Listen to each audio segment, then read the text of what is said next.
Once upon a time, in Ikini village, there lived a woman. Her name was Yewande. Yewande was married to Afolabi, the love of her life. He was a carpenter, while Yewande was a full housewife. They found joy in each other's arms. Their love story was one that seemed destined for eternity, and they were always seen together. Sometimes, when Yewande was going to places like market, Afolabi would tag along. Villagers often made jest of him and even called him a woman rapper. But regardless, they were a happy couple. 4 years into their marriage, they were still childless. Despite their unending love for each other, the absence of children weighed heavily on Yewande's heart, and she was always sad. Over time, she had visited chief priests, even herbalist men, to find a solution to her childlessness. She had drank lots of bitter herbs and potion, but it seems the world was against her. None of it was working. Every of her actions proved abortive. One afternoon, Afolabi caught sight of Yewande seated in their room. She looked worried. Approaching her, he gently asked, "What is troubling you, my dear wife?" With tear-filled eyes, Yewande proceeded to share with her husband the cause of her distress, which is the inability for her to conceive. Moved by her pain, Afolabi embraced her, drawing her close to his chest. "Yewande," he whispered softly, "let us remember to be grateful for the blessings we have. Even if we don't have children now, we must trust that they will arrive in good time." Even in tough times, it was Afolabi's unending support that brought comfort to Yewande's heart. Though the absence of children also weighed on his mind, he couldn't watch his wife in such sorrow. In Ikini village, a woman's inability to conceive and give birth was often seen as her own failure. If a woman couldn't have children, many villagers would blame her. It was like an unspoken rule, and people would gossip and spread rumors about those who were childless, making them feel terrible. Yewande had her own fair share of hurtful remarks and gossip from people at social gatherings. Some would say, "I heard she sold her womb to the river goddess," while openly pointing fingers at her. Others would say, "Did you hear that she did 15 abortions that destroyed her womb?" One day, as she went to the market to buy some food, someone openly called her a barren woman and asked why she traded her womb.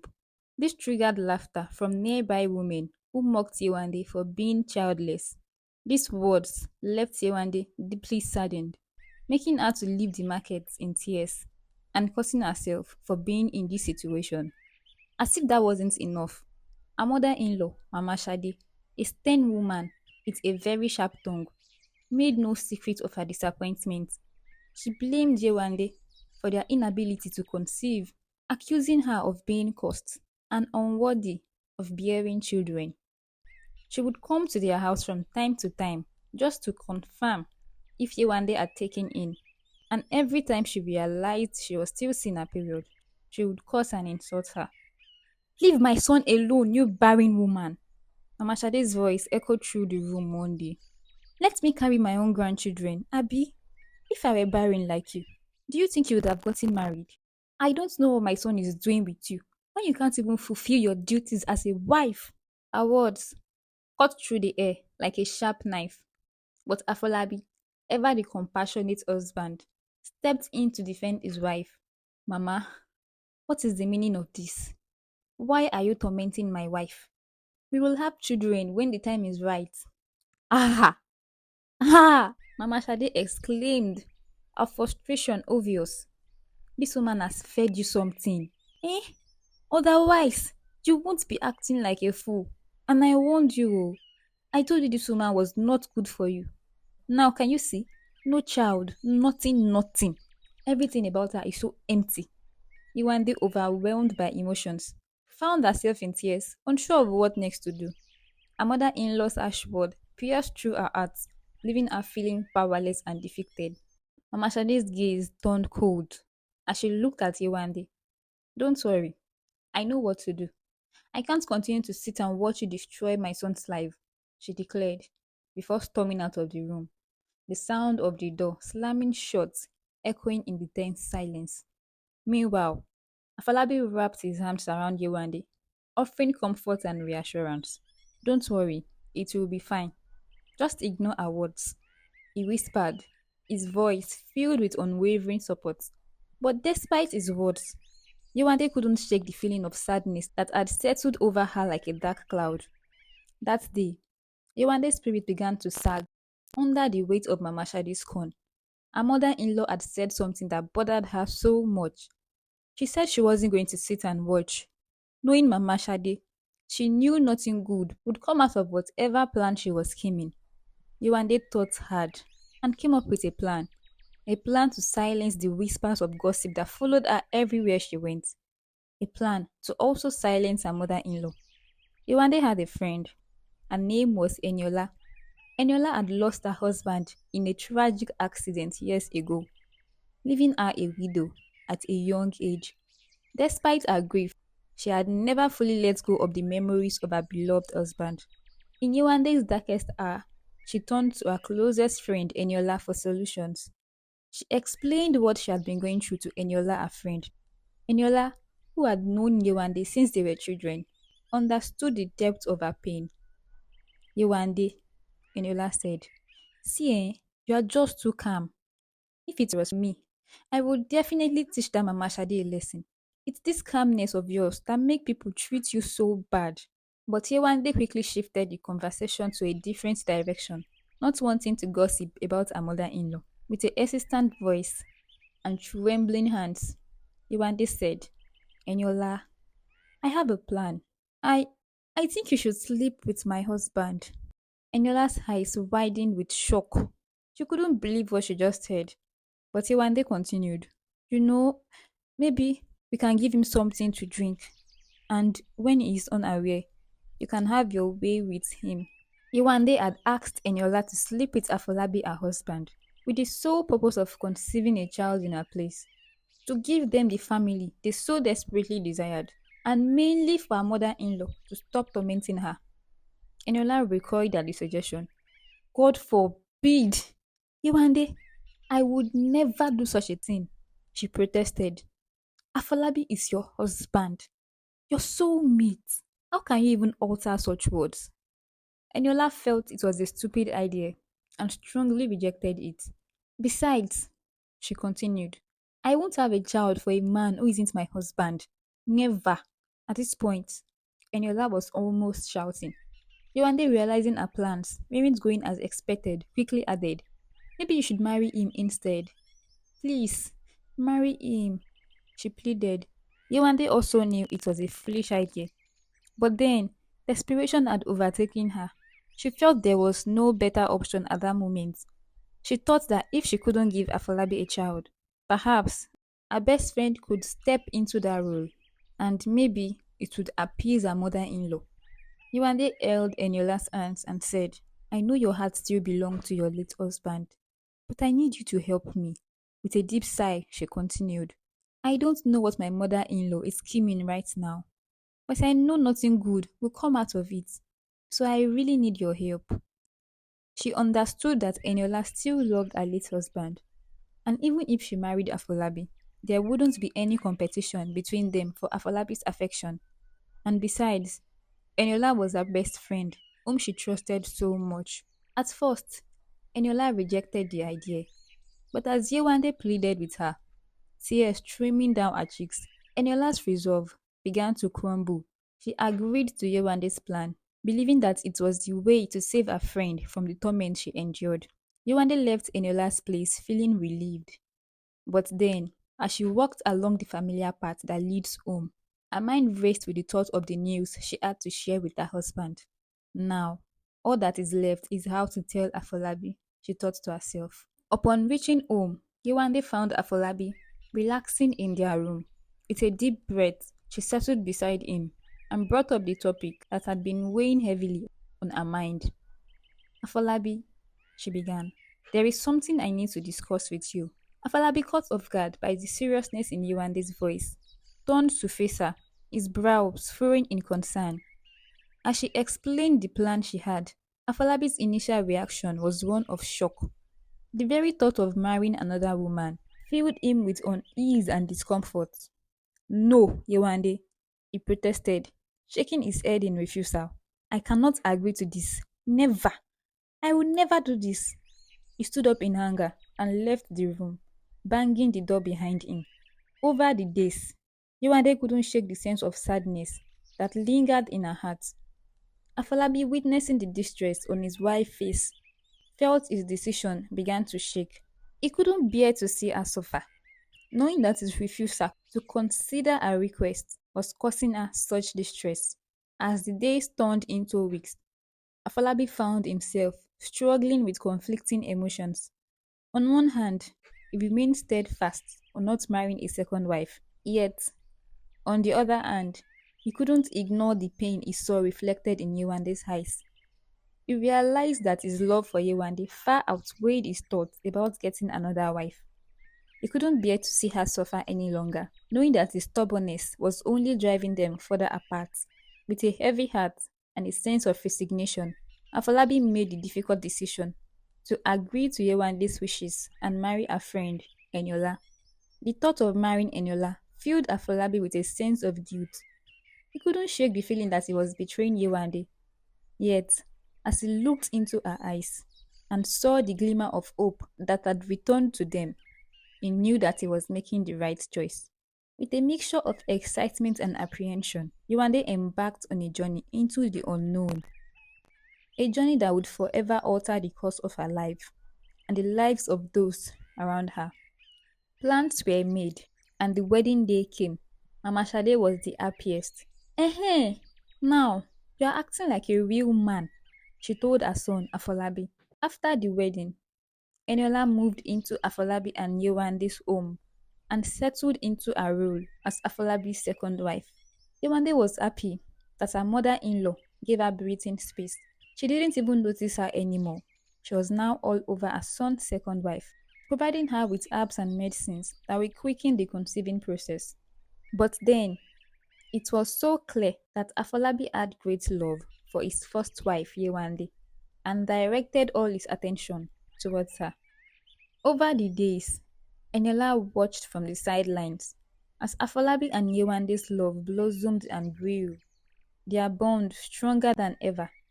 Most times, Eniola would be busy indoors preparing meals and performing other household chores, while Afolabi will be seen strolling around the village square with his first wife, Yewande. Afolabi never invited Eniola to accompany him to any social gathering. His attention was mainly focused on his first wife. Initially, Eniola didn't mind. She knew her heart still belonged to her late husband. However, over time, Eniola couldn't shake off her feelings of jealousy.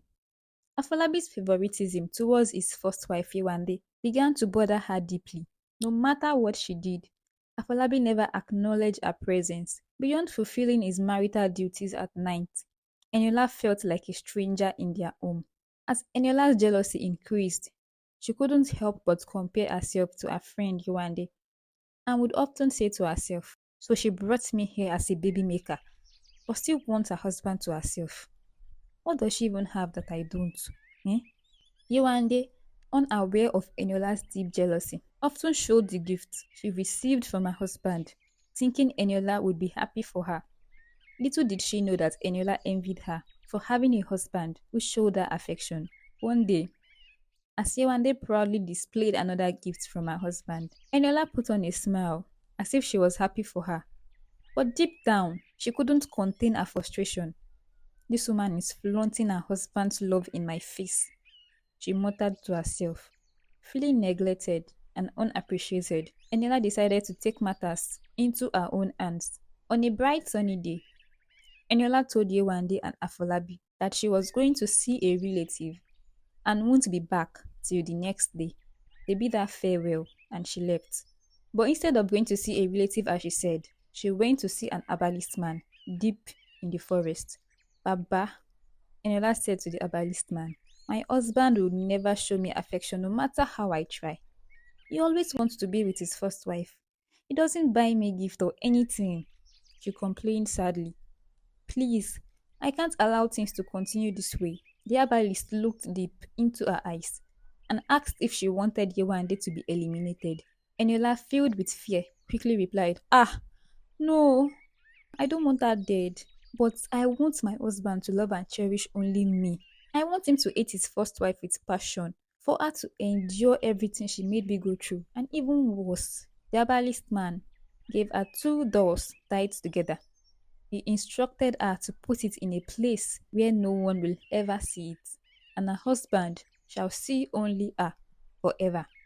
She thanked the herbalist and journeyed back to her village. As days passed, Yewande watched in horror as her husband's affection for her began to fade. Afolabi, once devoted and loving, grew distant and cold.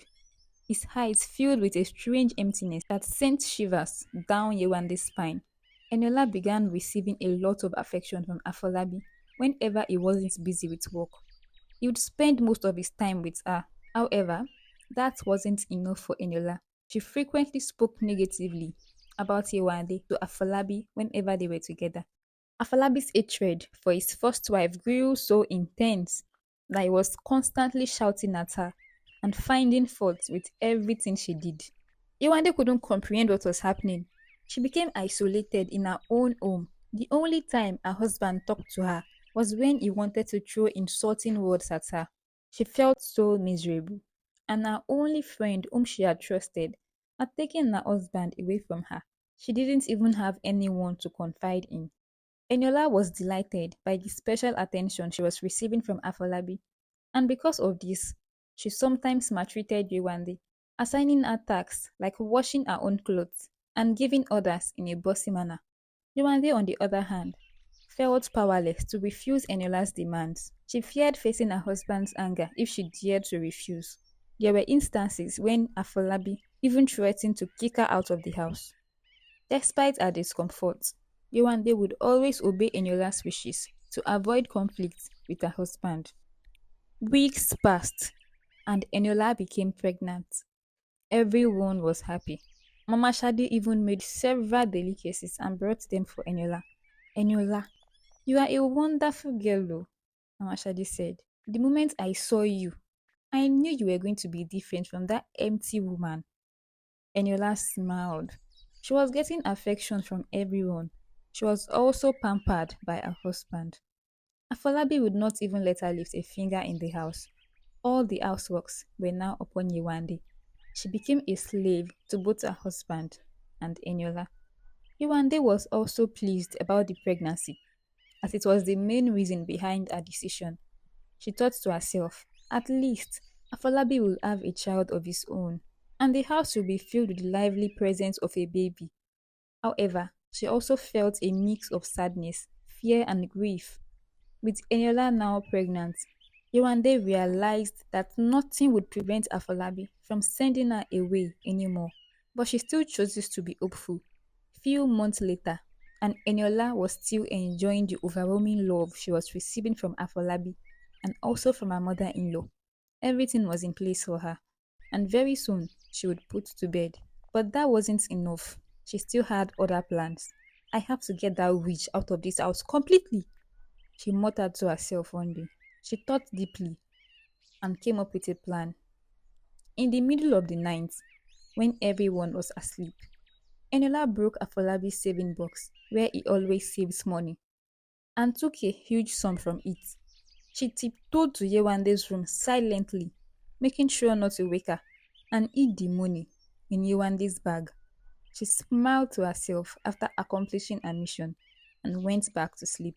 The next day, El was let loose when Afolabi noticed his broken saving box with a huge sum of money missing. Eniola denied seeing the money and further stated that she saw Yewande stealing the money from the box while they were asleep. They all went to search her bag, and to the surprise of both Yewande and Afolabi, there was a huge sum of money right in her bag. Everyone gasped. Yewande was so surprised, knowing she didn't steal the money. Afolabi was so angry, and he threw her belongings outside the house. Yewande began pleading, explaining to her husband that she knew nothing about it, but her plea fell on deaf ears. Afolabi wouldn't hear of it. He told her to leave and never return. Their once happy love that held them together through thick and thin was now broken. A secret smile played on Enola's lips. She had finally achieved her mission. She was now the only wife. Yewande cried and cried, not knowing where to go or whom to run to. She couldn't stay in the village. No one would even accommodate her. They all felt she was a curse. With this, she took her belongings and left the village. As she walked away, regret and sadness filled her heart, but there was nothing she could do. Few weeks later, Enola gave birth to a baby boy. He was named Akin. Everyone was happy. Enola, still basking in her husband's love, felt the world at her feet. Her husband literally worshipped her.